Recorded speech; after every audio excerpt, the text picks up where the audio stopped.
Salut, tu es entouré de personnes toxiques, ils influent sur tes décisions et ta façon de gérer ta vie, et tu veux en sortir, car tu es constamment stressé, démotivé ou encore en colère. Ce podcast est fait pour toi, car je vais t'aider à faire face à cette situation. Bonjour, bienvenue au podcast de Balancing Life qui va t'aider à trouver ton chemin vers une vie plus saine et équilibrée grâce à l'approche holistique et au développement personnel.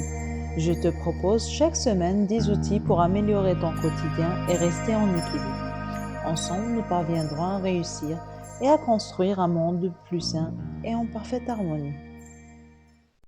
Bonjour, j'espère que tu vas bien. Aujourd'hui, j'ai souhaité parler des personnes toxiques, même si je sais que c'est un sujet qui a été traité par plusieurs personnes. Mais je pense que chacun de nous a une manière d'agir et j'ai voulu partager avec toi ma vision et mon expérience. Nous avons tous des personnes toxiques dans notre entourage et nous pouvons être nous-mêmes une personne toxique. Cela te paraît peut-être impossible car pour toi, une personne toxique est une mauvaise personne qui te veut que du mal, manipulatrice et que tu considères ne pas être cette personne. Je vais te citer deux catégories de personnes toxiques. La première catégorie, c'est des personnes qui ne font pas exprès d'être toxiques et qu'elles essayent seulement de communiquer leur avis ou jugement en mettant en avant et en exprimant leurs valeurs, leurs pensées, leurs expériences, leurs doutes et leurs croyances. Elle peut aussi arriver qu'une personne soit stressée, démotivée, donc elle devienne négative et influe sur les autres avec sa négativité et elle devient une personne toxique. Nous retrouvons souvent ce type de personnes toxiques chez nos proches, comme nos parents. Dans le cas où ta mère ou ton père t'influence ou t'exige de faire une spécialité qu'elle aime et refuse celle que tu as choisie car elle trouve qu'elle ne correspond pas à ta personnalité ou qu'elle trouve que cette spécialité est plutôt pour les hommes.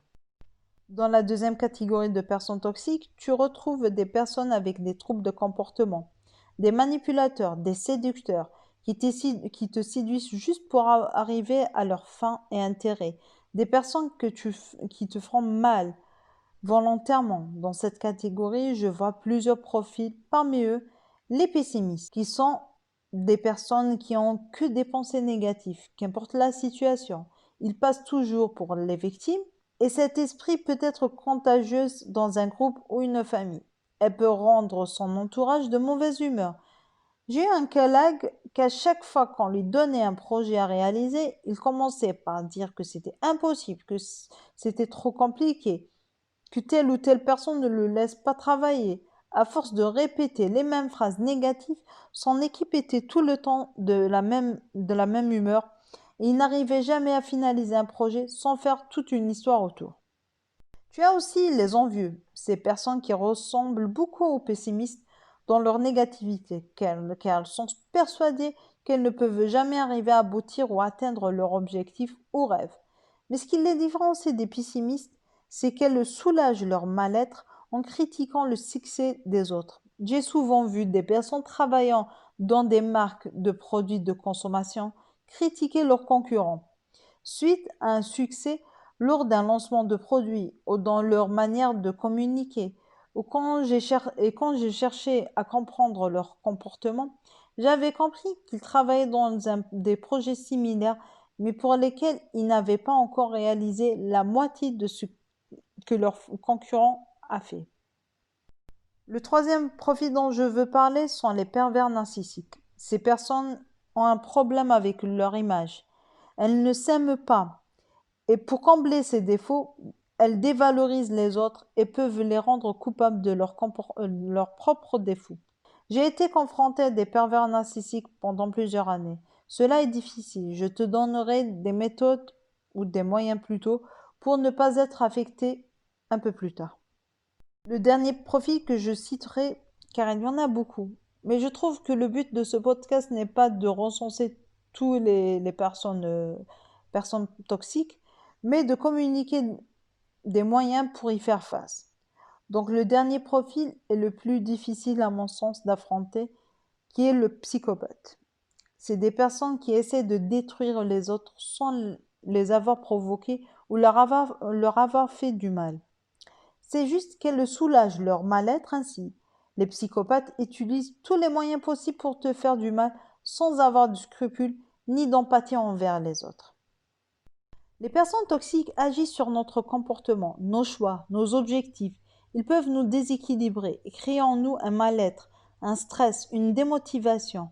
Suite à leur attaque, il se peut que tu te comportes soit en perdant ton calme et en t'énervant. À cet instant, tu peux être blessant, utiliser de la communication violente et tu peux te disputer avec la personne et cela peut provoquer une rupture dans vos relations et aussi te faire du mal, surtout si cette personne toxique est un membre de ta famille. Si je reprends l'exemple de tout à l'heure de la mère qui exige à sa fille de prendre une spécialité différente que celle qu'elle a choisie, parce que la maman considère que cette spécialité ne correspond pas à la personnalité de sa fille, ou bien que c'est une spécialité d'homme, imagine que la fille agisse d'une manière agressive en disant à sa mère que c'est son choix, qu'elle n'a pas à lui imposer ce qu'elle veut. Cette conversation peut blesser la mère, même si cette dernière est une personne toxique, mais son but, au fond, n'est pas de faire du mal à son enfant, mais qu'elle exprime ses valeurs, son opinion dans le sujet. Tu peux aussi te comporter d'une autre manière. Tu vas écouter la personne toxique et elle agira sur ton mental et créera en toi un manque de confiance, un dégoût, une démotivation. Tu vas te reprocher des choses que réellement tu n'as rien à voir avec. Mais toi, tu ne le sauras pas. Tu peux même devenir pessimiste à force d'avoir des remarques et des phrases constamment négatives, blessantes et rabaissantes. Et tu peux devenir toi aussi une personne toxique. Un jour, j'ai entendu parler des personnes envieuses qui critiquaient les études que sa nièce avait fait et qu'elle disait que cette personne ne pourra jamais trouver un travail. Imagine que cette dernière était présente. Elle aurait pu se sentir rabaissée. Elle aurait pu manquer de confiance en elle. Elle peut même arriver à être démotivée. Elle ne se cassera pas la tête à chercher un travail. Car pour elle, c'est déjà une partie pour être un échec. Malheureusement, les personnes toxiques peuvent être partout dans notre entourage. Au travail, en étant un collègue ou un supérieur, un de nos amis, un membre de notre famille, qui peut être un de nos parents, nos frères ou sœurs, ou bien notre époux, notre enfant. Il est facile d'affronter ou de passer à l'action quelquefois, mais il est difficile dans d'autres cas. J'ai vécu pendant plusieurs années dans un milieu très toxique, où j'ai affronté des psychopathes, des pessimistes et des pervers narcissiques. J'ai pris des choix parfois radicaux, mais que je ne regrette pas, car c'était pour mon bien-être. Et franchement, si c'était à refaire, je referais tout de la même manière. Je vais te citer quelques moyens que j'ai utilisés. Il se peut que j'ai oublié quelques-uns et qu'il y en a d'autres. Je voulais à travers ce podcast te transmettre les moyens que j'ai utilisés et dans lesquels ça a marché pour moi. La première chose que tu dois déjà faire, c'est de prendre conscience que la personne X est une personne toxique. Je t'ai déjà donné quelques exemples avec les caractères pour chaque profil, donc tu peux les utiliser pour détecter si la personne en question est une personne toxique ou non. Puis tu auras à détecter quand et comment la personne te perturbe, à savoir si elle est tout le temps ainsi ou juste quand elle est stressée et angoissée. Et d'autre part, comment elle agit envers toi. Est-ce qu'en te rabaissant, en te rendant responsable de ses malheurs? Cette étape te permettra de faciliter la prochaine étape qui est de trouver une solution. Afin de trouver une solution, chose qui peut être radicale, je te conseille de prendre tes distances, si cela est possible. Juste le temps de trouver des solutions. Si cela est difficile, par exemple le cas de ton responsable hiérarchique ou un membre de ta famille avec qui tu vis, comme tes parents ou ton conjoint, je te conseille de te protéger. Donc ne te laisse pas envahir par son comportement et ce qu'il va te dire. Et dis-toi qu'il ne pourra pas t'atteindre car tu es plus forte. et tu connais tes compétences et tes valeurs. Je te conseille aussi de travailler sur ton intelligence émotionnelle.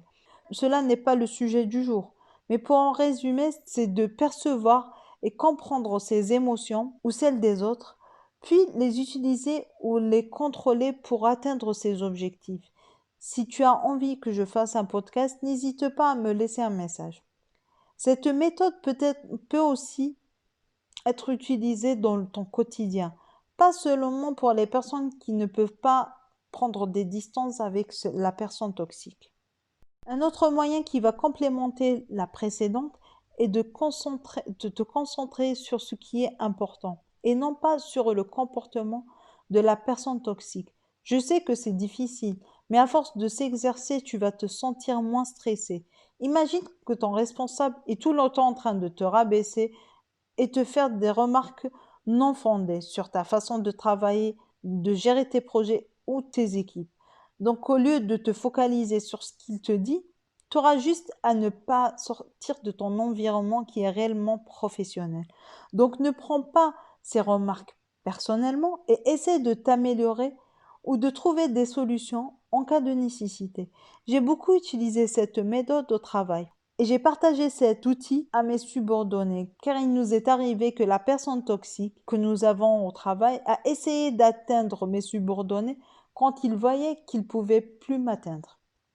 Là, je vais intensifier un peu la difficulté de l'exercice en te proposant un autre moyen de faire face aux personnes toxiques, qui est de leur poser des limites, car il arrive où tu seras obligé d'arrêter la personne, car si tu ne réagiras pas, elle va prendre son aise et elle va croître son mauvais comportement sur toi et te fera prisonnier.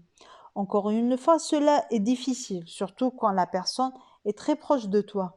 Donc tu devras déjà penser avant d'agir, de comment tu vas tracer cette frontière entre vous deux.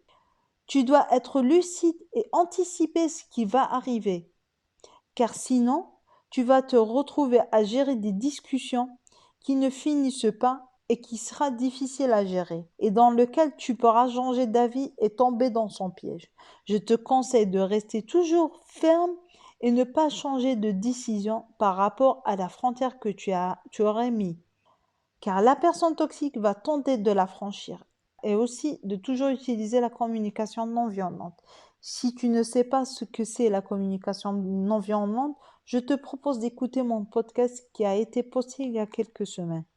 J'ai laissé le plus difficile pour la fin. Donc le moyen le plus radical pour moi est de couper le pont entre toi et la personne toxique. Chose que j'ai fait avec des amis car ils étaient trop pessimistes et envieux. Et j'ai aussi coupé les ponts avec des membres de ma famille qui sont vraiment loin, à savoir des cousins et des cousines.